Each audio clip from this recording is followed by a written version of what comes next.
ಸರ್ವಲೋಕವನ್ನು ಉಂಟು ಮಾಡಿರುವಂಥ ನಮ್ಮ ತಂದೆಯಾದ ದೇವರೇ, ನಿಮ್ಮ ಉನ್ನತವಾದಂಥ ನಾಮಕ್ಕೆ ವಂದನೆಗಳು, ಸ್ತೋತ್ರಗಳು ತಂದೆ.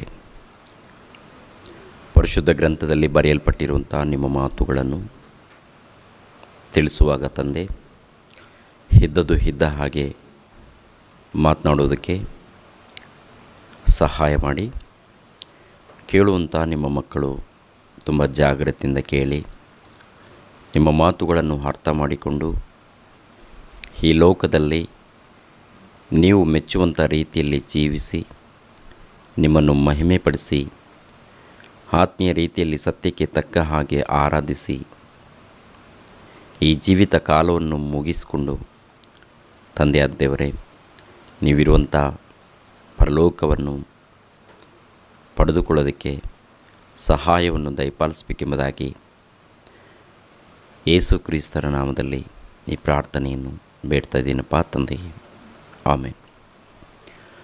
ರಕ್ಷಕನಾದ ಯೇಸು ಕ್ರಿಸ್ತರ ನಾಮದಲ್ಲಿ ನಿಮ್ಮೆಲ್ಲರಿಗೆ ನನ್ನ ಹೃದಯಪೂರ್ವಕದಿಂದ ವಂದನೆಗಳನ್ನು ತಿಳಿಸ್ತಾ ಇದ್ದೀನಿ. ಈ ದಿನ ಒಂದು ಪ್ರಾಮುಖ್ಯವಾದಂಥ ಅಂಶವನ್ನು ನಿಮ್ಮೊಟ್ಟಿಗೆ ಮಾತನಾಡ್ತಾ ಇದ್ದೀನಿ.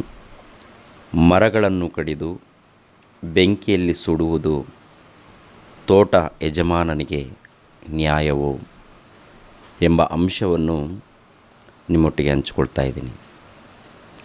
ಪ್ರಿಯರಾದ ದೇವರ ಮಕ್ಕಳಿರ, ಮರಗಳನ್ನು ಕಡಿದು ಬೆಂಕಿಯಲ್ಲಿ ಸುಡುವುದು ತೋಟ ಯಜಮಾನನಿಗೆ ನ್ಯಾಯವೋ?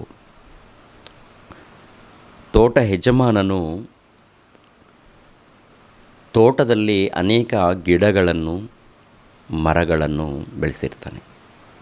ಪ್ರಾರಂಭದಲ್ಲಿ ಮೊಳಕೆ, ಆನಂತರ ಗಿಡಗಳು, ದೊಡ್ಡದಾದ ನಂತರ ಮರಗಳು.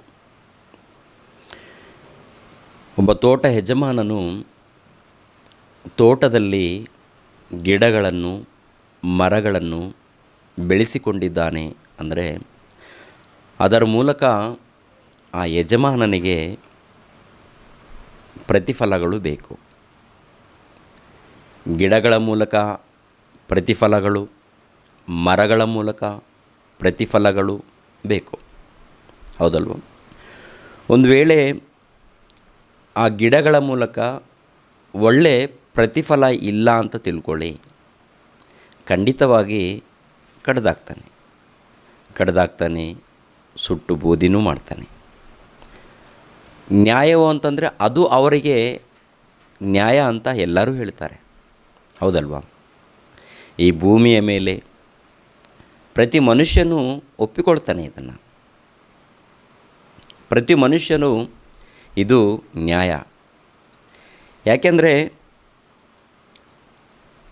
ಪ್ರತಿಫಲ ಕೊಡದೆ ಹೋದರೆ ಕಡಿದು ಬೆಂಕಿಯಲ್ಲಿ ಸುಡುವಂಥ ಅಧಿಕಾರ ಆ ತೋಟದ ಯಜಮಾನನಿಗೆ ಇರುತ್ತೆ. ತೋಟದ ಯಜಮಾನನು ಕಡಿಬೇಕಂದ್ರೆ ಕಡ್ದಾಕ್ತಾನೆ, ಬೇಡ ಅಂದರೆ ಬಿಡ್ತಾನೆ. ಹೊರಗಡೆ ಇದ್ದಂಥ ವ್ಯಕ್ತಿಗಳು ಕೇಳುವಂಥ ಅಧಿಕಾರ ಯಾರಿಗೂ ಇರೋದಿಲ್ಲ. ತನ್ನ ತೋಟದಲ್ಲಿ ಗಿಡಗಳು, ಮರಗಳು ಬೆಳೆಸ್ಕೊಂಡಿದ್ದಾನೆ, ಕಷ್ಟಪಟ್ಟಿದ್ದಾನೆ. ಏನ್ರಿ, ಗಿಡಗಳನ್ನು ಬೆಳೆಸ್ಬೇಕಂದ್ರೂ, ಮರಗಳನ್ನು ಬೆಳೆಸ್ಬೇಕಂದ್ರೂ ಯಜಮಾನರಿಗೆ ಸುಲಭ ಅಲ್ಲ ರೀ, ಬಹಳ ಕಷ್ಟ ಪ್ರಿಯರಾದ ದೇವ್ರ ಮಕ್ಕಳಿರ. ಯಾಕೆಂದರೆ ಮೊದಲನೇದಾಗಿ ಒಂದು ತೋಟ ಏರ್ಪಾಟ್ ಮಾಡಬೇಕಾದ್ರೆ ತೋಟವನ್ನು ರೆಡಿ ಮಾಡ್ಕೋಬೇಕಲ್ವ? ತೋಟವನ್ನು ಚೆನ್ನಾಗಿ ರೆಡಿ ಮಾಡ್ಕೋಬೇಕು. ಕಲ್ಲು, ಮುಳ್ಳುಗಳು, ಅನೇಕ ರೀತಿಯಲ್ಲಿ ಏರುಪೇರಿರುತ್ತೆ, ಕ್ರಮವಿಲ್ಲದೆ ಇರುತ್ತೆ. ಕ್ರಮವಿಲ್ಲದಂಥ ಒಂದು ಸ್ಥಳವನ್ನು ತೋಟವಾಗಿ ಏರ್ಪಾಟ್ ಮಾಡ್ಕೋಬೇಕು. ತೋಟವಾಗಿ ಏರ್ಪಾಟ್ ಮಾಡ್ಕೋಬೇಕಾದ್ರೆ ಆ ಯಜಮಾನನು, ತೋಟದ ಯಜಮಾನನು ಬಹಳ ಕಷ್ಟಪಟ್ಟಿದ್ದಾನೆ.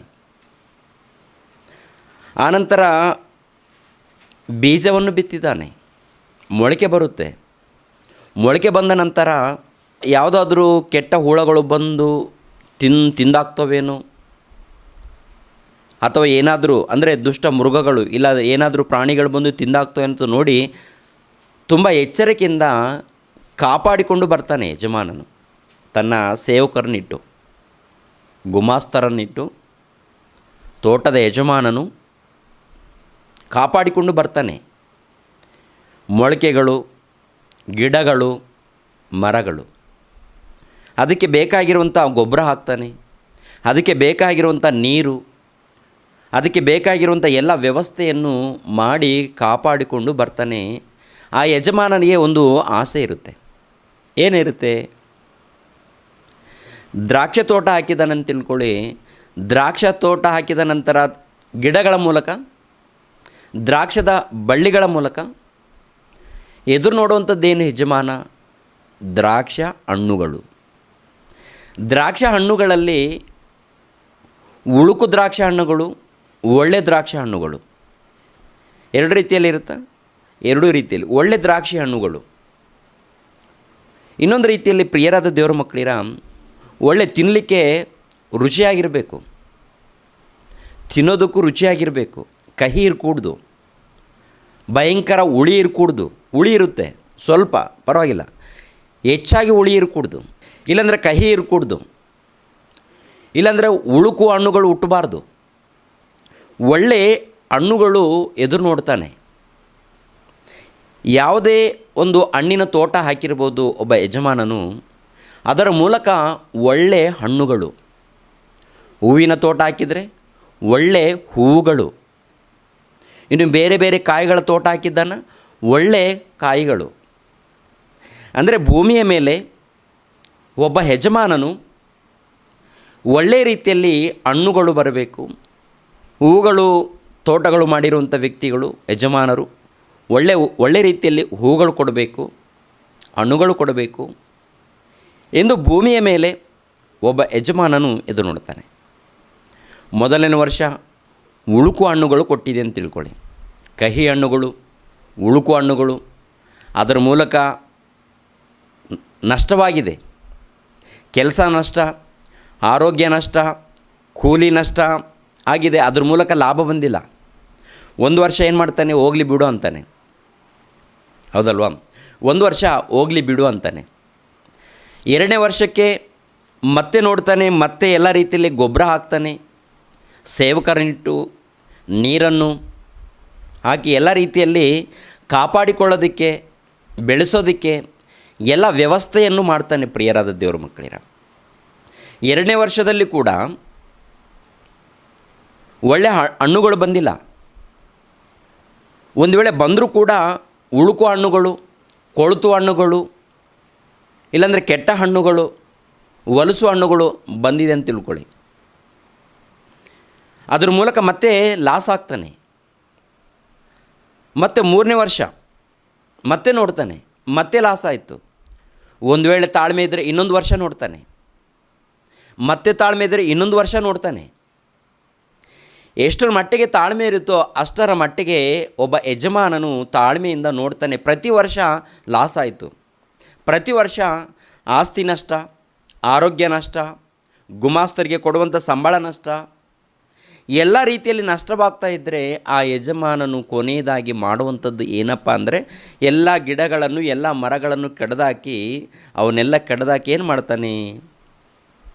ದರಿದ್ರ ಗಿಡಗಳು, ದರಿದ್ರ ಮರಗಳು, ಬೇಡ, ಇದು ನನ್ನ ಆರೋಗ್ಯ ಲಾಸ್ ಆಗಿದೆ, ಗುಮಾಸ್ತರಿಗೆ ಹಣ ಕೊಟ್ಟಿದ್ದೀನಿ ಅಂತ ಭೂಮಿಯ ಮೇಲೆ ಒಬ್ಬ ಯಜಮಾನನು, ಪ್ರಿಯರಾದ ದೇವರ ಮಕ್ಕಳಿರ, ಆಲೋಚನೆ ಮಾಡಿ ಏನು ಮಾಡ್ತಾನೆ? ತೋಟ ಎಲ್ಲ ಕೂಡ, ತೋಟದಲ್ಲಿ ಎಷ್ಟು ಗಿಡಗಳನ್ನು ಹಾಕಿದ್ದನ್ನು ಎಲ್ಲವನ್ನು ಏನು ಮಾಡ್ತಾನೆ ಅಂದರೆ ಕಿತ್ತಾಕ್ತಾನೆ. ಮತ್ತೆ ಹೊಸ ಗಿಡಗಳನ್ನು ನಾಟಲಿಕ್ಕೆ ಪ್ರಾರಂಭ ಮಾಡ್ತಾನೆ. ಹೊಸ ಗಿಡಗಳನ್ನು ಮತ್ತೆ ಎದುರು ನೋಡ್ತಾನೆ. ಮತ್ತೆ ಕೂಡ ಏನಪ್ಪ ಅಂತಂದರೆ ಮತ್ತೆ ಕೂಡ ಎದುರು ನೋಡ್ತಾನೆ. ಹೊಸ ಗಿಡಗಳನ್ನು ನಾಟ್ತಾನೆ. ಅದ್ರ ಮೂಲಕ ಏನಾದರೂ ಒಳ್ಳೆ ಫಲಗಳು ಬರುತ್ತಿಂದು ಮತ್ತೆ ಎದುರು ನೋಡ್ತಾನೆ. ಒಬ್ಬ ಮನುಷ್ಯನು ಒಳ್ಳೆ ಫಲಗಳು ಬಂದಾಗ ಏನ್ರಿ, ಕುಟುಂಬದವರು ಎಲ್ಲರೂ ಕೂಡ ಸಂತೋಷ ಪಡ್ತಾರೆ, ಆನಂದ ಪಡ್ತಾರೆ, ಸಂಭ್ರಮ. ಏನ್ರಿ, 30ರಷ್ಟು ಪ್ರತಿಫಲ ಬಂತು ಅಂತ ತಿಳ್ಕೊಳ್ರಿ. ಅವ್ರು ಹಾಕಿರುವಂಥ ಗಿಡಗಳಿಗೆ, ಮರಗಳಿಗೆ, ಏನ್ರಿ ಸಸಿಗಳಿಗೆ ಒಳ್ಳೆ ರೀತಿಯಲ್ಲಿ ಫಲ ಬಂತು ಅಂತ ತಿಳ್ಕೊಳ್ರಿ. ಯಾರಾಗಿರ್ಬೋದು, ಒಬ್ಬ ರೈತ ಆಗಿರ್ಬೋದು, ಒಬ್ಬ ತೋಟದ ಯಜಮಾನ ಆಗಿರ್ಬೋದು, ಇಲ್ಲ ದೊಡ್ಡ ದೊಡ್ಡ ಏನ್ರಿ ತೋಟಗಳನ್ನು ಮಾಡ್ಕೊಂಡಿರ್ತಾರೆ, ದೊಡ್ಡ ದೊಡ್ಡ ಮರಗಳನ್ನು ಬೆಳೆಸ್ತಾ ಇರ್ತಾರೆ. ಅಡಿಕೆ ತೋಟ ಆಗಿರ್ಬೋದು, ತೆಂಗಿನ ತೋಟ ಆಗಿರ್ಬೋದು, ಇಲ್ಲಾಂದರೆ ಯಾವುದೇ ತೋಟ ಆಗಿರ್ಬೋದು. ಪ್ರಿಯರಾದ ದೇವ್ರ ಮಕ್ಕಳಿರ, ಇದರ ಮೂಲಕ ಒಬ್ಬ ಯಜಮಾನನು ಅದರ ಮೂಲಕ ಲಾಭ ಬರಬೇಕು, ಹೌದಲ್ವಾ? ಲಾಭ ಬಂದರೆ ದೊಡ್ಡ ಮರಗಳಾದ್ರೇನು, ಚಿಕ್ಕ ಮರಗಳಾದ್ರೇನು, ಚಿಕ್ಕ ಗಿಡಗಳಾದ್ರೇನು, ದೊಡ್ಡ ಗಿಡಗಳಾದ್ರೇನು, ಯಾವ ಗಿಡಗಳು ಆದರೆ ಏನು ಪ್ರಿಯರಾದ ದೇವ್ರ ಮಕ್ಕಳಿರ, ಏನು ಮಾಡ್ತಾನೆ? ಅದ್ರ ಮೂಲಕ ನೆರಳು ಇಲ್ಲ, ಅದ್ರ ಮೂಲಕ ಎಲೆಗಳು ಇಲ್ಲ, ಅದ್ರ ಮೂಲಕ ಒಳ್ಳೆಯದೂ ಇಲ್ಲ, ಒಳ್ಳೆ ಗಾಳಿ ಇಲ್ಲ, ಪ್ರಯೋಜನ ಇಲ್ಲಲಾರದ ಗಿಡಗಳನ್ನು, ಮರಗಳನ್ನು ನೋಡಿ ಒಬ್ಬ ಯಜಮಾನನು ಏನು ಅಂದುಕೊಳ್ತಾನೆ, ಏನು ಮಾಡ್ತಾನೆ ಕೊನೆಯದಾಗಿ ಅಂದರೆ ಕಡಿದು ಸುಟ್ಟು ಬೂದಿ ಮಾಡ್ತಾನೆ, ಬೇಡ ಇದು ಅಂತಾನೆ. ಇದು ಭೂಮಿಯ ಮೇಲೆ ಒಬ್ಬ ಯಜಮಾನನ ಚರಿತ್ರೆ. ಅದು ನಿಜವಾಗಲೂ ಈ ರೀತಿ ನಡೆಯುತ್ತೆ ಅಂದರೆ ನಿಜವಾಗ್ಲೂ ನಡೆಯುತ್ತೆ ರೀ. ನಿಜವಾಗ್ಲೂ ಕಡ್ದಾಕ್ತಾರೆ ಅಂದರೆ ಕಡ್ದಾಕ್ತಾರೆ. ಹೊರಗಡೆ ಹೋಗೋನು ಬರೋನು ಬಂದು, ಏನಯ್ಯ ನೀನು ಯಾಕೆ ಕಡ್ದಾಕಿದ್ದೀಯಾ, ಏನಯ್ಯ ನೀನು ಯಾಕೆ ಗಿಡಗಳನ್ನು ಸುಟ್ಟಾಕಿದೀಯಾ ಅಂತ ಕೇಳೋ ಅಧಿಕಾರ ಹೊರಗಡೆ ಇದ್ದವ್ರಿಗೆ ಯಾರಿಗಾದ್ರೂ ಇದೆಯಾ? ಇಲ್ಲರಿ, ರೋಡಲ್ಲಿ ಹೋಗೋರು ಬರೋರು ಇರ್ತಾರೆ. ಈ ಯಜಮಾನನಿಗೆ ಬಂದು, ಏನಯ್ಯ ನೀನು ಯಾಕಯ್ಯ ಈ ಗಿಡಗಳನ್ನು ಕಡ್ದಾಕಿದ್ದೀಯಾ, ಯಾಕಯ್ಯ ನೀನು ಈ ಗಿಡಗಳನ್ನು ಸುಟ್ಟು ಬೂದಿ ಮಾಡ್ತಾ ಇದ್ದೀಯಾ ಅಂತ ಕೇಳೋ ಅಧಿಕಾರ ಹೊರಗಡೆ ಇದ್ದವರಿಗೆ ಯಾರಿಗಾದ್ರೂ ಇರುತ್ತಾ? ಇಲ್ಲ ರೀ. ಅದೇ ಪ್ರಕಾರ ಈ ಭೂಮಿ ಎನ್ನುವಂಥದ್ದು ದೇವರ ತೋಟ. ಭೂಮಿ ಇದೆಯಲ್ಲ, ಈ ಭೂಮಿ ದೇವರು ಏರ್ಪಾಟ್ ಮಾಡಿರುವಂಥ ತೋಟ ರೀ. ಇದು ತೋಟ. ಈ ತೋಟದಲ್ಲಿ ಅಂದರೆ ಭೂಮಿ ಎನ್ನುವಂಥ ತೋಟದಲ್ಲಿ ಸಮುದ್ರ ಇದೆ, ಭೂಮಿ ಎನ್ನುವಂಥ ತೋಟದಲ್ಲಿ ನದಿಗಳು ಇವೆ, ಭೂಮಿ ಎನ್ನುವಂಥ ತೋಟದಲ್ಲಿ ಎಲ್ಲ ವ್ಯವಸ್ಥೆಯನ್ನು ಮಾಡಿದ್ದಾನೆ. ಆ ತೋಟದಲ್ಲಿ ಗಿಡಗಳು ಯಾರು ಗೊತ್ತಾ? ಒಂದು ಕಾಲದಲ್ಲಿ ಕ್ರಿಸ್ತ ಪೂರ್ವದಲ್ಲಿ ಪ್ರಿಯರಾದ ದೇವರ ಮಕ್ಕಳಿರ, ತಂದೆಯಾದ ದೇವರು ಯೆಶಾಯನ ಮೂಲಕ ನುಡಿದಿರುವಂಥ ಮಾತನ್ನು ನೋಡೋಣ ಪ್ರಿಯರೇ. ಯೆಶಾಯನ ಮೂಲಕ, ಯೆಶಾಯನ ಗ್ರಂಥ 5ನೇ ಅಧ್ಯಾಯ 1ನೇ ವಚನದಿಂದ, ಯೆಶಾಯನ ಗ್ರಂಥ 5ನೇ ಅಧ್ಯಾಯ 1ನೇ ವಚನದಿಂದ ಒಂದು 9 ವಚನದವರೆಗೆ ನೋಡೋಣ ಪ್ರಿಯರೇ. ನನ್ನ ಪ್ರಿಯನನ್ನು, ಅವನ ತೋಟವನ್ನು ಕುರಿತ ನನ್ನ ಪ್ರಿಯನ ಒಂದು ಗೀತವನ್ನು ನಾನು ಹಾಡುವೆ, ಕೇಳಿರಿ. ಸಾರವತ್ತಾದ ಗುಡ್ಡದ ಮೇಲೆ ನನ್ನ ಪ್ರಿಯನಿಗೆ ದ್ರಾಕ್ಷೆಯ ತೋಟವಿತ್ತು. ಅವನು ಅದನ್ನು ಅಗತ್ಯ ಮಾಡಿ ಕಲ್ಲುಗಳನ್ನು ತೆಗೆದುಹಾಕಿ ಒಳ್ಳೊಳ್ಳೆ ದ್ರಾಕ್ಷೆಯ ಸಸಿಗಳನ್ನು ನೆಟ್ಟು ಮಧ್ಯದಲ್ಲಿ ಬುರುಜನ್ನು ಕಟ್ಟಿ ದ್ರಾಕ್ಷೆಯ ತೊಟ್ಟಿಯನ್ನು ಕೊರೆಯಿಸಿ ಮಾಡಿಕೊಂಡು ತೋಟವು ಒಳ್ಳೆ ದ್ರಾಕ್ಷೆಯ ಹಣ್ಣನ್ನು ಕೊಡುವುದೆಂದು ಎದುರು ನೋಡುತ್ತಿರಲು ಅದು ವಲಸು ಹಣ್ಣನ್ನು ಬಿಟ್ಟಿತು. ಯೆರೂಸಲೇಮಿನ ನಿವಾಸಿಗಳೇ, ಯೆಹೂದದ ಜನರೇ, ಈಗ ನನಗೂ ನನ್ನ ತೋಟಕ್ಕೂ ನ್ಯಾಯ ತೀರಿಸಿರಿ. ನನ್ನ ತೋಟದಲ್ಲಿ ಹಿಂದೆ ನಾನು ಮಾಡಿದಕ್ಕಿಂತಲೂ ಇನ್ನೇನು ಮಾಡಬೇಕಾಗಿತ್ತು? ಅದು ಒಳ್ಳೆ ದ್ರಾಕ್ಷೆಯನ್ನು ಕೊಡುವುದೆಂದು ನಾನು ನಿರೀಕ್ಷಿಸುತ್ತಿರಲು ಏಕೆ ವಲಸು ಹಣ್ಣನ್ನು ಬಿಟ್ಟಿತು? ನನ್ನ ತೋಟವನ್ನು ಏನು ಮಾಡುವೆನೋ ಈಗ ನಿಮಗೆ ತಿಳಿಸುವೆನು, ಕೇಳಿರಿ. ಅದರ ಬೇಲಿಯನ್ನು ಕೀಳುವೆನು, ದನವು ಅದನ್ನು ಮೇಯ್ದು ಬಿಡುವುದು, ಅದರ ಗೋಡೆಯನ್ನು ಕೆಡವಿ ಹಾಕುವೆನು, ಅದು ತುಳಿದಾಡುವುದಕ್ಕೆ ಈಡಾಗುವುದು, ಅದನ್ನು ಹಾಳು ಮಾಡುವೆನು. ಯಾರು ಕುಡಿ ಕತ್ತರಿಸಿ ಅಗತ್ಯ ಮಾಡುವುದಿಲ್ಲ. ಅದರಲ್ಲಿ ಮುಳ್ಳು ಗಿಳ್ಳು ಬೆಳೆದು ಹೋಗುವವು ಮತ್ತು ಅದರ ಮೇಲೆ ಮಳೆ ಸುರಿಸಬಾರದೆಂದು ಮೇಘಗಳಿಗೆ ಅಪ್ಪಣೆ ಮಾಡುವೆನು. ಸೇನಾಧೀಶ್ವರನಾದ ಯೆಹೋವನ ದ್ರಾಕ್ಷಾ ತೋಟವು ಇಸ್ರಾಯೇಲ್ಯರ ಮನೆತನ. ದ್ರಾಕ್ಷಾ ತೋಟ ಅಂದರೆ ಒಂದು ಕಾಲದಲ್ಲಿ ಇಸ್ರಾಯೇಲರಿಗೆ ಹೇಳಿರುವಂಥ ಮಾತು ನಮಗೂ ವರ್ತಿಸುತ್ತೆ ಪ್ರಿಯರಾದ ದೇವ್ರ ಮಕ್ಕಳೇ. ಒಂದು ಕಾಲದಲ್ಲಿ ಇಸ್ರಾಯೇಲರಿಗೆ ಪ್ರತ್ಯೇಕವಾಗಿ ಆರಿಸ್ಕೊಂಡಿದ್ದಾನೆ. ಆರಿಸ್ಕೊಂಡ ನಂತರ ಏನಾದರೂ ಮುಳ್ಳು ಪಳ್ಳು ಏನಾದರೂ ಅಂದರೆ ವಾಕ್ಯದ ಮೂಲಕ ಏನ್ರಿ, ಹೊಲದಲ್ಲಿ ಮುಳ್ಳುಗಳು ಕಲ್ಲುಗಳು ಏನಾದರೂ ಇದ್ದಾಗ ಏನ್ರಿ ವ್ಯವಸಾಯ ಮಾಡೋರು ಏನು ಮಾಡ್ತಾರೆ? ಮೊದಲನೇದಾಗಿ ಅಂತ ನೋಡು, ವ್ಯವಸಾಯ ಮಾಡೋರು ಎಲ್ಲ ನೀಟಾಗಿ ತೆಗೆದಾಕ್ತಾರೆ. ಕಲ್ಲುಗಳು, ಆಮೇಲೆ ಮುಳ್ಳುಗಳು, ಆಮೇಲೆ ಏನಾದರೂ ಕೆಲಸಕ್ಕೆ ಬರಲಾರ್ದು ಏನಾದರೂ ಆ ಒಂದು ಹೊಲದಲ್ಲಿ ಇದೆಯಾ ಅಂತ ನೋಡುವಾಗ ಎಲ್ಲವನ್ನು ತೆಗೆದಾಕ್ತಾರೆ, ಒಳ್ಳೆ ರೀತಿಯಲ್ಲಿ ಅದನ್ನು ಸಿದ್ಧಪಡಿಸ್ತಾರೆ ಪ್ರಿಯರೇ. ಅದೇ ರೀತಿಯಲ್ಲಿ ತಂದೆಯಾದ ದೇವರು ಇಸ್ರಾಯೇಲ್ ಜನಾಂಗದವರಲ್ಲಿ ಮಾಡಿರುವಂಥ ಕೆಲಸ, ಇಸ್ರಾಯೇಲ್ ಜನಾಂಗದವರಲ್ಲಿ. ಮತ್ತು ಇಸ್ರಾಯೇಲ್ಯರನ್ನು ಕುರಿತು ಹೇಳುವಂಥ ಮಾತೇನಂತ ನೋಡುವಾಗ, ಇಸ್ರಾಯೇಲ್ಯರನ್ನು ಕುರಿತು ದ್ರಾಕ್ಷೆಯ ತೋಟವು ಇಸ್ರಾಯೇಲ್ಯರ ಮನೆತನ. ದ್ರಾಕ್ಷೆಯ ತೋಟವು ಓಕೆನಾ. ಆನಂತರ ಯೆಹೂದದ ಜನವೇ ಆತನ ಇಷ್ಟದ ಗಿಡವೇ ಅಂತ. ಇಷ್ಟದ ಗಿಡ ಅಂದರೆ ಮನುಷ್ಯರಿಗೆ ಹೇಳಿದ್ದಾನೆ. ಮನುಷ್ಯರಿಗೆ ಗಿಡಗಳು ಯಾರಿಗೂ ಹೋಲಿಸಿದ್ದಾನೆ? ಗಿಡಗಳಿಗೆ ಯಾರಿಗೂ ಹೋಲಿಸಿದ್ದಾನಂತ ನೋಡುವಾಗ ಒಂದು ಕಾಲದಲ್ಲಿ ಯೆಹೂದ್ಯರಿಗೆ ಹೋಲಿಸಿದ್ದಾನೆ. ಈಗಿನ ಕಾಲದಲ್ಲಿ ಪ್ರಪಂಚದಲ್ಲಿರುವಂಥ ಪ್ರತಿ ಮನುಷ್ಯರಿಗೆ ಹೋಲಿಸಿ ಹೇಳುವಂಥ ಮಾತು ಇದೇ. ಅಂದರೆ ಹೊಸ ಒಡಂಬಡಿಕೆಯಲ್ಲಿ ಇದೆ ಪ್ರಿಯರಾದ ದೇವ್ರ ಮಕ್ಕಳು. ಯೇಸು ಕ್ರಿಸ್ತರು ಹೇಳ್ತಾರೆ, ಮತ್ತಾಯನ ಬರೆದ ಸುವಾರ್ತೆ 7ನೇ ಅಧ್ಯಾಯ 16ನೇ ವಚನದಿಂದ 20ನೇ ವಚನದವರೆಗೆ, ಅವರ ಫಲಗಳಿಂದ ಅವರನ್ನು ತಿಳಿದುಕೊಳ್ಳುವಿರಿ. ಮುಳ್ಳು ಗಿಡಗಳಲ್ಲಿ ದ್ರಾಕ್ಷಿ ಹಣ್ಣುಗಳನ್ನು, ಮದ್ದು ಗುಣಿಕೆ ಗಿಡಗಳಲ್ಲಿ ಅಂಜೂರ ಹಣ್ಣುಗಳನ್ನು ಕೊಯ್ಯುವುದುಂಟೆ?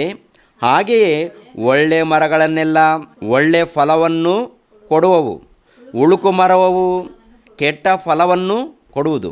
ಒಳ್ಳೆ ಮರವು ಕೆಟ್ಟ ಫಲವನ್ನು ಕೊಡಲಾರದು, ಉಳುಕು ಮರವು ಒಳ್ಳೆ ಫಲವನ್ನು ಕೊಡಲಾರದು. ಒಳ್ಳೆ ಫಲವನ್ನು ಕೊಡದ ಎಲ್ಲ ಮರಗಳನ್ನು ಕಡಿದು ಬೆಂಕಿಯಲ್ಲಿ ಹಾಕುತ್ತಾರೆ, ಭೂಮಿಯ ಮೇಲೆ ಬೆಂಕಿಯಲ್ಲಿ ಹಾಕುತ್ತಾರೆ. ಒಳ್ಳೆ ಫಲವನ್ನು ಕೊಡದ ಮರಗಳನ್ನು ಕಡಿದು ಒಬ್ಬ ತೋಟದ ಯಜಮಾನನು ಕಡಿದು ಏನು ಮಾಡ್ತಾನಂತೆ? ಬೆಂಕಿಯಲ್ಲಿ ಹಾಕ್ತಾರೆ. ಅದೇ ಪ್ರಕಾರ ಮನುಷ್ಯರಲ್ಲಿ ಒಳ್ಳೆ ಫಲಗಳನ್ನು ಕೊಡಬೇಕು ಎಂಬುವಂಥ ಉದ್ದೇಶದಿಂದ ತಂದೆಯಾದ ದೇವರು ಭೂಮಿ ಎನ್ನುವಂಥ ಒಂದು ತೋಟವನ್ನು ಏರ್ಪಾటు ಮಾಡಿ ಈ ಭೂಮಿಯಲ್ಲಿ ಗಿಡಗಳನ್ನು ನಾಟಿದ್ದಾನೆ. ಪ್ರಿಯರಾದ ದೇವ್ರ ಮಕ್ಕಳಿಗೆ ಗಿಡಗಳಂದರೆ ಮನುಷ್ಯರು, ಗಿಡಗಳು ಅಂದರೆ ಮನುಷ್ಯರು, ತೋಟ ಅಂದರೆ ಭೂಲೋಕ. ಈ ಭೂಲೋಕ ಎನ್ನುವಂಥ ತೋಟದಲ್ಲಿ ಗಿಡಗಳು ಎಂಬುವಂಥ ಮನುಷ್ಯರನ್ನು ಉಂಟು ಮಾಡಿದ್ದಾನೆ ದೇವರು. ಈ ಗಿಡಗಳ ಮೂಲಕ ಏನು ಎದುರು ನೋಡ್ತಾ ಇದ್ದಾನೆ ದೇವರು ಅಂತ ನೋಡುವಾಗ ಒಳ್ಳೆಯ ಫಲಗಳು ಏನ್ರಿ, ಗಿಡಗಳಲ್ಲಿ ಮರಗಳಲ್ಲಿ ಒಳ್ಳೆ ಫಲಗಳು, ಕೆಟ್ಟ ಫಲಗಳು, ಉಳುಕು ಫಲಗಳು ಇದೆಯಾ? ನೋಡ್ತಾ ಇರ್ತೀವಿ. ದೇವರು ನೋಡುವಂಥದ್ದು ಏನಂತ ನೋಡುವಾಗ ಒಳ್ಳೆ ಫಲಗಳು ಅಂತ ಹೇಳಿದಾನಂದರೆ, ಒಳ್ಳೆ ಫಲಗಳಂದರೆ ಏನು? ನೀವು ಬಹಳ ಫಲ ಕೊಡುವುದರಿಂದ ಎಲ್ಲಿರುತ್ತೆ ಆ ಮಾತು ನೋಡುವಾಗ ಯೋಹಾನನ ಬರೆದ ಸುವಾರ್ತೆ 15ನೇ ಅಧ್ಯಾಯ 15:8, ನೀವು ಬಹಳ ಫಲ ಕೊಡುವುದರಿಂದಲೇ ನನ್ನ ತಂದೆಗೆ ಮಹಿಮೆ ಉಂಟಾಗುವುದು. ನೀವು ಬಹಳ ಫಲ ಕೊಡಬೇಕು. ಬಹಳ ಫಲ ಕೊಟ್ಟರೆ ದೇವರಿಗೆ ಮಹಿಮೆ. ಭೂಮಿಯ ಮೇಲೆ ಗಿಡಗಳು ಮರಗಳು ಬಹಳ ಫಲ ಕೊಟ್ಟರೆ ತೋಟ ಯಜಮಾನನಿಗೆ ಮಹಿಮೆ ಅಂದರೆ ಸಂತೋಷ, ಉಲ್ಲಾಸ, ಆನಂದ. ದೇವರು ಉಲ್ಲಾಸ ಪಡಬೇಕು, ದೇವರು ಸಂತೋಷ ಪಡಬೇಕು ಅಂದರೆ ನಮ್ಮ ಮೂಲಕ ದೇವರಿಗೆ ಫಲ ಬರಬೇಕು. ಬಹಳ ಫಲ, ಕನಿಷ್ಠ ಪಕ್ಷದಲ್ಲಿ 30ರಷ್ಟು ಫಲ ಕೊಡ್ತಾ ಇದೆಯಾ ಒಂದು ಮರ? ಕನಿಷ್ಠ ಪಕ್ಷದಲ್ಲಿ 60ರಷ್ಟು ಫಲ ಕೊಡ್ತಾ ಇದ್ದಾರಾ ಒಂದು ಮರಗಳು ಅಂದರೆ ಮನುಷ್ಯರು? ಕನಿಷ್ಠ ಪಕ್ಷದಲ್ಲಿ 100ರಷ್ಟು ಪ್ರತಿಫಲ, 60ರಷ್ಟು ಪ್ರತಿಫಲ, ಇಲ್ಲಾಂದರೆ 30ರಷ್ಟು ಪ್ರತಿಫಲ. ನೀವು ಬಹಳ ಫಲ ಕೊಡುವುದರಿಂದ ಪರಲೋಕದಲ್ಲಿರುವಂಥ ದೇವರು ಮಹಿಮೆ ಪಡ್ತಾನೆ, ಸಂತೋಷ ಪಡ್ತಾನೆ, ಆನಂದ ಉಲ್ಲಾಸ ದೇವರಿಗೆ. ಆ ಫಲಗಳೇನು ಅಂತ ನೋಡುವಾಗ ಗಲಾತ್ಯದವರಿಗೆ ಬರೆದ ಪತ್ರಿಕೆ 5ನೇ ಅಧ್ಯಾಯ 22ನೇ ವಚನ, ದೇವರಾತ್ಮದಿಂದ ಉಂಟಾಗುವ ಫಲವೇನೆಂದರೆ ಪ್ರೀತಿ, ಸಂತೋಷ, ಸಮಾಧಾನ, ದೀರ್ಘಶಾಂತಿ, ದಯೆ, ಉಪಕಾರ, ನಂಬಿಕೆ, ಸಾಧುತ್ವ, ಕ್ಷಮೆದಮೆ ಇಂಥವುಗಳೇ. ಅಂದರೆ ದೇವರು ಪ್ರತಿ ಮನುಷ್ಯರ ಮೂಲಕ ಎದುರು ನೋಡ್ತಾ ಇದ್ದಾನೆ. ಮನುಷ್ಯರು ಅಂದರೆ ದೇವರು ನಾಟಿರುವಂಥ ಗಿಡಗಳು, ದೇವರು ನಾಟಿರುವಂಥ ಮರಗಳು, ದೇವರು ನಾಟಿರುವಂಥ ಗಿಡಗಳು ಮರಗಳ ಮೂಲಕ ಪ್ರತಿಫಲ. ಏನು ಪ್ರತಿಫಲ ಮನುಷ್ಯರ ಮೂಲಕ ಎದುರು ನೋಡುವಂಥದ್ದು ಅಂದರೆ ಪ್ರೀತಿ. ದೇವರಲ್ಲಿ ಇರುವಂಥ ಪ್ರೀತಿ ಪ್ರತಿ ಮನುಷ್ಯರಲ್ಲಿ ಕಾಣಬೇಕು. ದೇವರಲ್ಲಿ ಇರುವಂಥ ಸಂತೋಷ ಪ್ರತಿ ಮನುಷ್ಯರಲ್ಲಿ ಕಾಣಬೇಕು. ದೇವರಲ್ಲಿ ಇರುವಂಥ ತ್ಯಾಗವು ಪ್ರತಿ ಮನುಷ್ಯರಲ್ಲಿ ಕಾಣಬೇಕು. ದೇವರಲ್ಲಿರುವಂಥ ತ್ಯಾಗ ಎದನ್ನು ಹೇಳ್ತಾ ಇದ್ದಾನೆ? ದೇವರಾತ್ಮದಿಂದ ಉಂಟಾಗುವ ಫಲವೇನೆಂದರೆ ಪ್ರೀತಿ, ಸಂತೋಷ, ಸಮಾಧಾನ, ದೀರ್ಘಶಾಂತಿ. ಆನಂತರ ದಯೆ, ಉಪಕಾರ, ನಂಬಿಕೆ, ಸಾಧುತ್ವ, ಕ್ಷಮೆದಮೆ ಇಂಥವುಗಳೇ. ಇವೆಲ್ಲವೂ ಪ್ರತಿ ಮನುಷ್ಯರಲ್ಲಿ ಕಾಣಬೇಕು. ಭೂಮಿಯ ಮೇಲೆ ಹುಟ್ಟಿರುವಂಥ ಮನುಷ್ಯರ್ಯಾರು? ಗಿಡಗಳು. ಹೋಲಿಸಿದಾನ ದೇವರು? ಹೋಲಿಸಿದ್ದಾನೆ. ಗಿಡಗಳನ್ನಾಗಿ ಮರಗಳನ್ನಾಗಿ ಹೋಲಿಸಿದ್ದಾನೆ. ಗಿಡಗಳ ಮೂಲಕ, ಮರಗಳ ಮೂಲಕ ಒಳ್ಳೆ ಫಲಗಳು ಬರಬೇಕು. ದೇವರು ಕೋರಿಕೊಂಡಿರುವಂಥ ನಮ್ಮ ಮೂಲಕ ಏನೆಂದು ನೋಡುವಾಗ ಪ್ರೀತಿ ಇರಬೇಕು. ದೇವರಲ್ಲಿರುವಂಥ ಪ್ರೀತಿ ಪ್ರತಿ ಮನುಷ್ಯರಲ್ಲಿರಬೇಕು. ಏನ್ರಿ, ಈ ಪ್ರೀತಿ ಇದ್ದರೆ ಎಷ್ಟು ಅದ್ಭುತವಾಗಿರುತ್ತೋ. ಒಂದು ಸಾರಿ 1 ಕೊರಿಂಥದವರಿಗೆ ಬರೆದ ಪತ್ರಿಕೆ 13ನೇ ಅಧ್ಯಾಯ 4ನೇ ವಚನ. 13ನೇ ಅಧ್ಯಾಯ 4ನೇ ವಚನ. ಯಾಕೆಂದರೆ ದೇವರು ಪ್ರೀತಿ ಸ್ವರೂಪನು, ಆ ಪ್ರೀತಿ ಇದ್ದರೆ ಪ್ರೀತಿ ಬಹು ತಾಳ್ಮೆಯುಳ್ಳದ್ದು. 13ನೇ ಅಧ್ಯಾಯ 1 ಕೊರಿಂಥದವರಿಗೆ ಬರೆದ ಪತ್ರಿಕೆ 13ನೇ ಅಧ್ಯಾಯ 4ನೇ ವಚನ.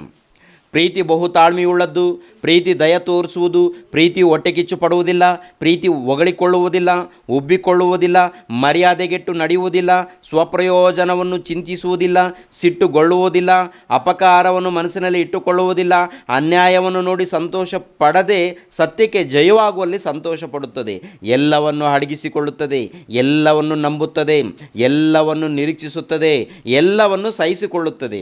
ಪ್ರೀತಿಯು ಎಂದಿಗೂ ಬಿದ್ದೋಗುವುದಿಲ್ಲ. ಅಂದರೆ ಪ್ರತಿ ಮನುಷ್ಯರಲ್ಲಿ ಕಾಣಬೇಕು ಅಂತ ಹೇಳಿದ್ದಾನೆ. ಕೊನೆ ಪಕ್ಷದಲ್ಲಿ ದೇವರನ್ನು ನಂಬಿರುವಂಥ ಕ್ರೈಸ್ತರಲ್ಲಾದರೂ ಕಾಣಬೇಕಂತ ಹೇಳಿದ್ದಾನೆ. ಅಂದರೆ ದೇವರ ಮಾರ್ಗದಲ್ಲಿ ಬಂದಿರುವಂಥ ಪ್ರತಿಯೊಬ್ಬ ಮನುಷ್ಯರಲ್ಲಿ ಇದಿರಬೇಕು. ಪ್ರೀತಿ ಇದ್ದರೆ ಹೊಟ್ಟೆ ಕಿಚ್ಚು ಪಡೋದಿಲ್ಲ. ಏನ್ರಿ, ಪ್ರೀತಿ ಬಹು ತಾಳ್ಮೆಯುಳ್ಳದ್ದು, ದಯ ತೋರಿಸುವಂಥದ್ದು, ಹೊಟ್ಟೆ ಕಿಚ್ಚು ಪಡುವುದಿಲ್ಲ, ಹೊಗಳಿಕೊಳ್ಳುವುದಿಲ್ಲ, ಉಬ್ಬಿಕೊಳ್ಳುವುದಿಲ್ಲ, ಮರ್ಯಾದೆಗೆಟ್ಟು ನಡೆಯುವುದಿಲ್ಲ, ಸ್ವಪ್ರಯೋಜನವನ್ನು ಚಿಂತಿಸುವುದಿಲ್ಲ, ಸಿಟ್ಟುಗೊಳ್ಳುವುದಿಲ್ಲ, ಅಪಕಾರವನ್ನು ಮನಸ್ಸಿನಲ್ಲಿ ಇಟ್ಟುಕೊಳ್ಳುವುದಿಲ್ಲ, ಅನ್ಯಾಯವನ್ನು ನೋಡಿ ಸಂತೋಷ ಪಡದೆ ಸತ್ಯಕ್ಕೆ ಜಯವಾಗುವಲ್ಲಿ ಸಂತೋಷ ಪಡುತ್ತದೆ. ಈ ಮಾತಿನಲ್ಲಿ, ಈ ವಚನದಲ್ಲಿ ಇರುವಂಥ ಸಾರಾಂಶವನ್ನು ನಾವು ಗ್ರಹಿಸ್ಕೊಳ್ಬೇಕು. ಏನ್ರಿ, ಸ್ಟಡಿ ಮಾಡಬೇಕು. ಪ್ರೀತಿಯನ್ನು ಕುರಿತು ಪ್ರತಿ ಕ್ರೈಸ್ತರು ಸ್ಟಡಿ ಮಾಡಬೇಕು. ಪ್ರೀತಿಯನ್ನು ಕುರಿತು ದೇವರು ಪ್ರೀತಿ ಸ್ವರೂಪನು. ದೇವರ ಮಕ್ಕಳಾಗಿರುವಂಥ ಪ್ರತಿ ಮನುಷ್ಯರು ಕೂಡ ಪ್ರೀತಿ ಸ್ವರೂಪರಾಗಿರಬೇಕು. ಯಾವುದರಲ್ಲಿದ್ದಾರೆ ಅಂತ ನೋಡುವಾಗ ಲೋಕದ ರೀತಿಯಲ್ಲಿದ್ದಾರೆ. ನಾನು ನಿನ್ನನ್ನು ಪ್ರೀತಿ ಮಾಡ್ತೀನಿ, ನಾನು ನಿನ್ನನ್ನು ತುಂಬ ಇಷ್ಟಪಡ್ತಾ ಇದ್ದೀನಿ. ಇದು ಅಲ್ಲ, ಇದು ಪ್ರೀತಿಯಲ್ಲ, ಇದು ವ್ಯಾಮೋಹ, ಇದು ಕೋರಿಕೆ, ಇದು ಲೋಕಕ್ಕೆ ಸಂಬಂಧಪಟ್ಟಿರುವಂಥದ್ದು. ದೇವರು ಆ ಪ್ರೀತಿಯೆಲ್ಲ ಕೇಳಿದ್ದು, ದೇವರು ಹೇಳಿರುವಂಥದ್ದು ಆತ್ಮಿಕವಾದಂಥ ಪ್ರೀತಿ. ಈ ಪ್ರೀತಿ ಇದ್ದಾಗ ಏನ್ರಿ, ಪ್ರಪಂಚ ದೇಶದಲ್ಲಿ ಈ ಪ್ರೀತಿ ಇದ್ದಾಗ ಹೇಗಿರುತ್ತೆ ಗೊತ್ತಾ? ಜಗಳ ಇರೋದಿಲ್ಲ, ಹೊಟ್ಟೆ ಕಿಚ್ಚು ಇರೋದಿಲ್ಲ, ದೋಚಿಕೊಳ್ಳೋದಿಲ್ಲ, ಕೆಟ್ಟದ್ದು ಮಾಡೋದಿಲ್ಲ, ನ್ಯಾಯ ಇರುತ್ತೆ. ಎಲ್ಲರೂ ಕೂಡ ಸಮಾಧಾನವಾಗಿರ್ತಾರೆ, ಎಲ್ಲರೂ ಅದ್ಭುತವಾಗಿ ಜೀವಿಸ್ತಾರೆ. ಭೂಮಿಯ ಮೇಲೆ ಹುಟ್ಟಿರುವಂಥ ಪ್ರತಿ ಮನುಷ್ಯರು ಕೂಡ ಸಾಕ್ಷಾತ್ತು ಪರಮಾತ್ಮನ ಮಕ್ಕಳಲ್ವಾ? ಸಾಕ್ಷಾತ್ತು ಆ ಸರ್ವೇಶ್ವರನ ಮಕ್ಕಳಲ್ವಾ? ಸಾಕ್ಷಾತ್ತು ಆ ಸರ್ವೇಶ್ವರನ ಮಕ್ಕಳಾಗಿರುವಾಗ, ಆ ಪರಮಾತ್ಮನ ಮಕ್ಕಳಾಗಿರುವಾಗ ಎಲ್ಲರಲ್ಲಿ ಪ್ರೀತಿ, ಸಂತೋಷ, ಸಮಾಧಾನ, ದೀರ್ಘಶಾಂತಿ ಎಲ್ಲರಲ್ಲಿ ಕಂಡ್ರೆ ಹೇಗಿರುತ್ತೆ? ಅದ್ಭುತ ರೀ. ಹಬ್ಬ, ಎಲ್ಲರ ಮನೆಯಲ್ಲಿ ಸಂತೋಷ ಇದೆ, ಎಲ್ಲರ ಮನೆಯಲ್ಲಿ ಸಮಾಧಾನ ಇದೆ, ಎಲ್ಲರ ಮನೆಯಲ್ಲಿ ನೆಮ್ಮದಿ ಇದೆ. ಇದ್ದಾಗ ಏನ್ರಿ, ದೋಚ್ಕೊಳ್ತಾರ, ಕಳ್ಳತನ ಮಾಡ್ತಾರ, ವ್ಯಭಿಚಾರ ಮಾಡ್ತಾರ, ಮೋಸ ಮಾಡ್ತಾರ? ಇಲ್ವಲ್ಲ ಪ್ರಿಯರ ದೇವ್ರ ಮಕ್ಕಳಿಗೆ.